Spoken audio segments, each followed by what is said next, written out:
ভারতের অরুণাচল প্রদেশের ২৭ জায়গার নতুন নামকরণ করেছে চীন। এই নামকরণের ঘটনায় তীব্র প্রতিক্রিয়া দেখেছে ভারত।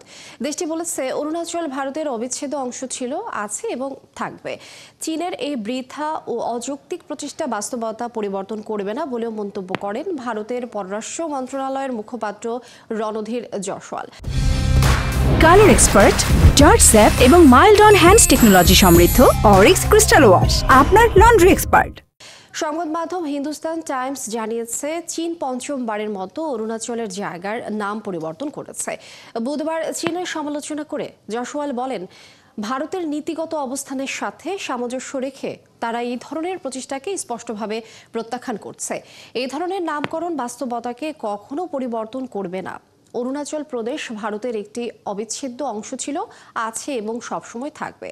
এদিকে চীন অরুণাচল প্রদেশকে জাংনান নামে ডাকে। চীনের দাবি, অরুণাচল দক্ষিণ তিব্বতের অংশ। ২০১৭ সাল থেকে অরুণাচলের বিভিন্ন জায়গার নতুন নামকরণ শুরু করে তারা।